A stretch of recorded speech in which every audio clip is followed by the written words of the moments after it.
Hey friends, welcome to our channel Swati J Lifestyle. இன்னைக்கு என்ன video அப்படின்னு பாத்தீங்கன்னா 2024 மே மாசத்தோட மணி சேவிங் சேலஞ்ச் தான் பார்க்க போறோம். நாளைக்கு பாத்தீங்கன்னா நமக்கு மே மாதம் 1 ஸ்டார்ட் ஆகுது இல்லையா, அதனால இன்னைக்கு நம்ம இந்த மணி சேவிங் சேலஞ்ச் போட்டோம் அப்படின்னா நாளைக்கு கண்டிப்பா எல்லாருமே என் கூடவே மணி சேவிங் சேலஞ்ச் பண்ண கரெக்டா இருக்கும்.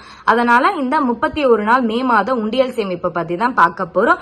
மே month 30 days money saving challenge தான் உங்க கூட ஷேர் பண்ண போறேன். என் கூட நீங்க தொடர்ந்து மணி சேவிங் சேலஞ்ச் பண்ணிட்டே வந்திருந்தீங்க அப்படின்னா நான் கண்டிப்பா இந்த ஆடி மாசம், ஜூலை மாசம், ஆகஸ்ட் மாசம் எவ்வளவு நம்ம சேர்த்திருப்போம் அப்படின்றத உங்களுக்கு நான் ஷேர் பண்ண போறேன். இந்த வீடியோல இந்த 5 மாசத்துல நம்ம எவ்வளவு சேமிச்சிருப்போம் அப்படின்றத கண்டிப்பா உங்களுக்கு ஷேர் பண்றேன். First fix your goal, reach your goal. First நம்ம டார்கெட் என்ன அப்படின்னு பாருங்க. ஏன்னா எல்லா பசங்களுக்கும் இப்ப ஸ்கூலுக்கு ஃபீஸ் கட்டுற வேலை இருக்கும், பேக் வாங்குற வேலை, புக்ஸ் வாங்குறது வேலை, அட்டை போடுறது, இல்ல வேற ஏதாச்சும் ஷூ வாங்குறது, சாக்ஸ் வாங்குறது அப்படின்னு நிறைய கமிட்மெண்ட்குள்ள கண்டிப்பா இந்த மே மாசம் நம்ம இருந்திருப்போம் இல்லையா. அதனால இதுக்கு எதுக்காக நீங்க சேமிக்கிறீங்க அப்படின்றத டார்கெட்டா பிக்ஸ் பண்ணிக்கோங்க. அதை அச்சீவ் பண்ணணும் அப்படின்னு நினைச்சு நீங்க கண்டிப்பா அச்சீவ் பண்ணுவீங்க இந்த மணி சேவிங் சேலஞ்ச்ல. அப்படி இல்ல உங்களுக்கு பசங்களுக்கு ஃபீஸ் கட்டுற வேலை எதுவுமே கிடையாது அப்படின்னா நீங்க கோல்டு தான் வாங்க போறீங்கன்னா ஒரு 250 மில்லிகிராம் வாங்க போறீங்களா, இல்ல ஒரு 100 மில்லிகிராம் காயின் வாங்க போறீங்களா, இல்ல உங்க வீட்டுக்கு தேவையான ஃப்ரிட்ஜ் தான் வாங்க போறீங்களா, இந்த மாதிரி நீங்க டார்கெட் பிக்ஸ் பண்ணிக்கிட்டீங்கன்னா கண்டிப்பா உங்களால ரீச் பண்ண முடியும். இப்ப நீங்க ஃப்ரிட்ஜ் வாங்க போறீங்க அப்படின்னா கண்டிப்பா இஎம்ஐல போட்டாலும் உங்களுக்கு கொஞ்சம் பிரச்சனையா இருக்கும், இல்ல நேரடியா போயிட்டு வாங்கினாலும் காசு தேவைப்படுது இல்லையா. ஏன் கூட நீங்க கண்டிப்பா மணி சேவிங் சேலஞ்ச் பண்ணிருந்தீங்கன்னா கண்டிப்பா இந்த மாசம் நீங்க கண்டிப்பா ஃப்ரிட்ஜ் எடுக்க முடிஞ்சிருக்கும். ஏன்னு பாத்தீங்கன்னா ஒரு சிங்கிள் டோர் ஃப்ரிட்ஜ் எவ்வளவு இருக்கும் அப்படின்னா 12,200 ரூபாய் கண்டிப்பா இருக்கும் இல்லையா. அந்த அமௌண்ட் நமக்கு வேணும் அப்படின்னா கண்டிப்பா ஒரே வாட்டி நம்மளால அவ்வளவு அமௌண்ட் கையில காசு இருக்காது. அதுக்கு நம்ம என்ன பண்ணிருக்கணும், கண்டிப்பா ஒரு மணி சேவிங் சேலஞ்ச் பண்ணிருந்தா ஒரு 5 மாசத்துல உங்களுக்கு கையில அந்த அமௌண்ட் இருக்கும், உங்க வீட்டுல அந்த ஃப்ரிட்ஜ் கண்டிப்பா இருந்திருக்கும். அதனால ஒரு மணி சேவிங் சேலஞ்ச் போட்டிருந்தா கண்டிப்பா அலட்சியமா எடுத்துக்காம நீங்களும் என்னோட டார்கெட்டுக்குள்ள வந்தீங்க அப்படின்னா நம்ம கண்டிப்பா இந்த மணி சேவிங் சேலஞ்சஸ் எல்லாமே கம்ப்ளீட் பண்ணிட்டு நம்ம அச்சீவ் பண்ண முடியும். வாங்க இன்னைக்கான மணி சேவிங் சேலஞ்சா பார்க்கலாம். இந்த மாசம் கொஞ்சம் நிறைய கமிட்மெண்ட் இருக்கும் அப்படின்னா நமக்கு ஏத்த மாதிரி பட்ஜெட்டுக்கு நான் இன்னைக்கு மணி சேவிங் சேலஞ்ச் பண்ணிருக்கேன். 1 மந்த்ல 30 days 31 days இருக்கும். இது மே மாசம்ன்றதால 31 நாள் மணி சேவிங் சேலஞ்சு. ஃபர்ஸ்ட் பாத்தீங்கன்னா ஒரு மாசத்துல 4 வாரம் இருக்கு இல்லையா, 4 வீக்ஸ் இருக்கு, ஒரு வீக்ல 7 நாட்கள் இருக்கு. இப்ப மெத்தட் 1 பாத்தீங்கன்னா தினசேமிப்பு அப்படின்னா டெய்லி நம்ம சேவ் பண்ண போறோம். ஃபர்ஸ்ட் நான் 10 நாளா பிரிச்சிருக்கேன். போன மாட்டி ஏப்ரல் மாசம் எப்படி 10 நாள் பிரிச்சனோ அதே மாதிரி பிரிச்சிருக்கேன். டே 1 ஃபர்ஸ்ட் நாள் 30 ரூபாய், 2வது நாள் 30 ரூபாய், 3வது நாள் 30 ரூபாய், 4வது நாள் 30 ரூபாய், 5வது நாள் 30 ரூபாய், 6வது நாள் 30 ரூபாய், 7வது நாள் 30 ரூபாய், 8வது நாள் 30 ரூபாய், 9வது நாள் 30 ரூபாய், 10வது நாள் 30 ரூபாய். 30 ரூபாய் மட்டும் தான் போட போறேன் நானு. டெய்லி 30 ரூபாய். ஃபர்ஸ்ட் 10 நாளுக்கு மட்டும் 30 ரூபாய். மொத்தமா எனக்கு எவ்வளவு சேமிச்சிருப்பேன் அப்படின்னா 10 நாளுக்குள்ள 300 ரூபாய் சேமிச்சிருப்பேன். அடுத்த 10 நாள் 11வது நாள் பாத்தீங்கன்னா 20 ரூபாய் போட போறேன். 12வது நாள் 12th day 20 rupees, 13வது நாள் 20, 14வது நாள் 20, 15வது நாள் 20, 16வது நாள் 20, 17வது நாள் 20 ரூபாய், 18வது நாள் 20 ரூபாய், 19வது நாள் 20 ரூபாய், 20வது நாளும் 20 ரூபாய். அடுத்த 10 நாளுக்கு என்னோட சேமிப்பு எவ்வளவு இருக்கும் அப்படின்னா 200 ரூபாய் நான் சேமிச்சிட்டு இருப்பேன். அதுக்கு அடுத்த 10 நாள் எனக்கு என்ன சேமிப்பு இருக்கும், 21வது நாள் 10 ரூபாய் போட போறேன். 22வது நாள் 10 ரூபாய், 23 10, 24 10, 25வது நாளும் 10 ரூபாய் போட போறேன். 26வது நாளும் 10 ரூபாய், 27வது நாளும் 10 ரூபாய், 28வது நாளும் 10 ரூபாய், 29 30வது நாளும் 10 ரூபாய். அடுத்த 10 நாளுக்கு என்னோட சேமிப்பு எவ்வளவு இருக்கும் அப்படின்னா 100 ரூபாய் என்னோட சேமிப்பா இருக்கும். ஃபர்ஸ்ட் 10 நாளுக்கு 30 ரூபாய் போட போறேன். அதுல பாத்தீங்கன்னா எனக்கு 100 ரூபாய் சேமிச்சிட்டு இருப்பேன். அதுக்கு அடுத்த 10 நாளுக்கு 20 ரூபாய் போட போறேன். 200 ரூபாய் சேமிச்சிருப்பேன். அதுக்கு அடுத்த நாள் 10 ரூபாய் போட போறேன்.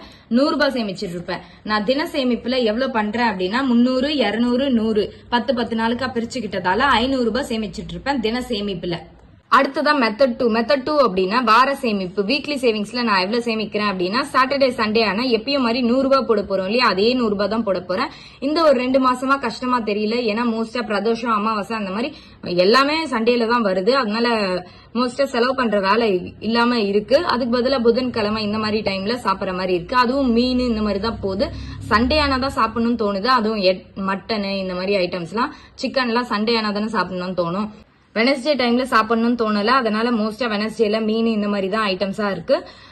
இப்ப பாத்தீங்கன்னா ஒரு மாசத்துல 4 வாரம் இருக்கு இல்லையா, அதனால 4 வாரமும் 200 200 200ன்னு எடுத்து வச்சேன் அப்படின்னா 800 ரூபாய் ஆகுது. இப்ப வார சேமிப்புனா நம்மளோட டார்கெட் பாத்தீங்கன்னா 800 ரூபாய். 4 வாரம் அப்படின்னா 200 200 200 200ன்னு பிரிச்சுட்டு 800 ரூபாய் நம்ம சேமிச்சிட்டு இருப்போம். அதுக்கு அடுத்தது மெத்தட் 3. மெத்தட் 3 பாத்தீங்கன்னா மாத சேமிப்பு. மந்த்லி சேவிங்ஸ்ல பாத்தீங்கன்னா உங்க சம்பளம் வந்த உடனே உங்களுக்கு ஃபேமிலி சிச்சுவேஷனுக்கு ஏத்த மாதிரி ஒரு 500 ரூபாய் எடுத்து வைக்க முடிஞ்சா கூட எடுத்து வைங்க, இல்ல 1000 ரூபாய் எடுத்து வைக்க முடிஞ்சா எடுத்து வைங்க. நான் எப்பயும் மாதிரி 1000 ரூபாய் எடுத்து வச்சுக்கிறேன். 1000 ரூபாய் எடுத்து வச்சேன் அப்படின்னா எனக்கு மொத்தமா எவ்வளவு ஆகும் அப்படின்னு பாத்தீங்கன்னா மெத்தட் 1 தின சேமிப்புல வந்து டெய்லி சேவிங்ஸ்ல ஒரு 500 ரூபாய் எடுத்து வச்சிட போறேன். மெத்தட் 2 வார சேமிப்புல வாரம் 200 ரூபாய் எடுத்து வைக்கிறதால 800 ரூபாய் ஆகுது. மாத சேமிப்புல மெத்தட் 3 1000 ரூபாய் சம்பளம் வந்த உடனே எடுத்து வச்சுக்கிறேன். மொத்தமா பாத்தீங்கன்னா 2300 ரூபாய் இந்த மாசத்தோட சேமிப்பு நான் பண்ணிடுவேன். மே மாசம் நம்மளோட டார்கெட் என்ன அப்படின்னு பாத்தீங்கன்னா 2300 rupees தான் நம்மளோட டார்கெட். இப்போ நான் வந்து இத சேமிச்சு என்ன போன் வாங்கியிருக்கேன் அப்படின்னா என் ஹஸ்பண்ட்காக. அதுவும் உங்களுக்கு நான் நெக்ஸ்ட் வீடியோல என்ன போன்ன்றத ஷேர் பண்றேன். இந்த வீடியோல நம்ம எவ்வளவு சேமிச்சிருக்கோம் அப்படின்றத ஷேர் பண்றேன். ஜனவரி மாசம் என்னோட சேமிப்பு எவ்வளவு இருந்துச்சு அப்படின்னா 2060 ரூபாய் சேமிச்சிருந்தேன். பிப்ரவரி மாசம் என்னோட சேமிப்பு 2600 ரூபாய் இருந்துச்சு. மார்ச் மாதம் என்னோட சேமிப்பு 3030 ரூபாய் இருந்துச்சு. ஏப்ரல் மாசம் என்னோட மாத சேமிப்பு எவ்வளவு இருந்துச்சு அப்படின்னா 3000 ரூபாய் இருந்துச்சு. மொத்தம் நான் சேமிச்ச தொகை பாத்தீங்கன்னா 10600 ரூபாய் இருந்துச்சு. இப்போ இந்த மே மாசம் என்னோட சேமிப்பு 2300 ரூபாய் போட்டிருந்தேன் அப்படின்னா 13000 ரூபாய் நான் ஈஸியா சேமிச்சிட்டேன். இப்ப 5 மாசத்துல என்னோட சேமிப்பு பாருங்க 13000 ரூபாய் ஈஸியா நம்ம சேமிச்சிட்டோமா. 5 மாசத்துல 13000 ரூபாய். இதுக்கு நீங்க ஒரு கோல்டு காயின் வாங்கணும்னு விருப்பப்பட்டிருந்தா வாங்கலாம். உங்க பசங்களுக்காக ஒரு கம்மலோ செயினோ தோடோ கூட வாங்கியிருக்கலாம். இன்னொன்னு என்னன்னா நம்மளோட பசங்களுக்கு ஸ்கூல் ரீஓபன் பண்ணுவாங்க இல்லையா, அதுக்காகவும் இந்த அமௌண்ட் வந்து ஒரு முக்கிய பங்கா எடுத்திருக்கும். கண்டிப்பா ஸ்கூல் ஃபீஸ் கட்டும் போது இந்த அமௌண்ட் வந்து 13000 ரூபாய் அப்படின்றது கம்மியான அமௌண்ட் கிடையாது. ஒரு சின்ன ஹெல்ப்பான ஒரு அமௌண்டா கூட இது இருந்திருக்கலாம். பசங்களுக்கு ஏதாச்சும் வாங்கி கொடுக்கணும் அப்படின்னா கூட கண்டிப்பா இந்த அமௌண்ட்ல நீங்க சேமிச்சு வாங்கி கொடுத்திருப்பீங்க. இப்போ நான் வந்து எவ்வளவுக்கு போன் வாங்கினேன், என்ன போன் அப்படின்றத நெக்ஸ்ட் வீடியோல உங்களுக்கு ஷேர் பண்றேன். அதுக்குதான் தொடர்ந்து மணி சேவிங் சேலஞ்சஸ வந்து பண்ணிட்டே வர சொல்றது. இப்போ எனக்கு 5 மாசத்துல பாத்தீங்கன்னா 13000 ரூபாய் ஈஸியா நான் சேமிச்சுட்டேன். அவங்களோட பழைய போன் வந்து ஃபுல்லா டிஸ்பிளே ஃபுல்லா உடஞ்சி போயிடுச்சு. அந்த டிஸ்பிளேக்கு எல்லாமே அவங்களே வந்து ரெடி பண்ணி வேற யாருக்காச்சும் சேல்ஸ் பண்ணிக்கிறேன் அப்படின்னு சொல்லியிருந்தாங்க. எனக்கு கொடுத்த அமௌண்ட் பாத்தீங்கன்னா 1500. அவங்க ஒரு அமௌண்ட் கொடுத்திருந்தாங்க. மொத்தம் 14500 எங்களுக்கு எங்களோட போனுக்காக சேர்க்க போறோம் இந்த மாசம். பேலன்ஸ் எவ்வளவு அமௌண்ட் போட்டோம், என்ன ஏது என்ன போன் அப்படின்றத நான் உங்களுக்கு நெக்ஸ்ட் வீடியோல ஷேர் பண்றேன். நீங்க யாராச்சும் சேமிக்கணும், ஏதாச்சும் ஒரு பொருள் வாங்கணும் அப்படின்னு ஆசைப்பட்டா கூட இந்த மாதிரி நீங்க டார்கெட் பிக்ஸ் பண்ணி மணி சேவிங் சேலஞ்ச் பண்ணிருந்தீங்க அப்படின்னா கண்டிப்பா உங்களாலையும் ஒரு 5 மாசத்துக்குள்ள 6 மாசத்துக்குள்ள ஒரு பொருள் வாங்குறதுக்கு உங்களுக்கு அது ஒரு வாய்ப்பா இருக்கும். அது ஒரு ஹெல்ப்ஃபுல்லான ஒரு அமௌண்டா கூட உங்களுக்கு அமையும். அதனால நம்ம போடுற எல்லா மணி சேவிங் சேலஞ்சஸையும் நீங்களும் ஃபாலோ பண்ணீங்கன்னா சீக்கிரமா நம்மளோட டார்கெட் ரீச் பண்ண நமக்கு ஹெல்ப்ஃபுல்லா இருக்கும். இந்த மே மாசம் கண்டிப்பா நீங்க எல்லாருமே என்னோடவே இந்த மணி சேவிங் சேலஞ்ச கம்ப்ளீட் பண்ணணும். நம்ம கம்ப்ளீட் பண்ணிட்டோம் அப்படின்னா இந்த 5 மாசத்துல நம்ம சேமிச்ச பணம் 13000 ரூபாய். இந்த வீடியோ உங்களுக்கு பிடிச்சிருந்தா ஒரு லைக் பண்ணிக்கோங்க. தேங்க்ஸ் ஃபார் வாட்சிங்.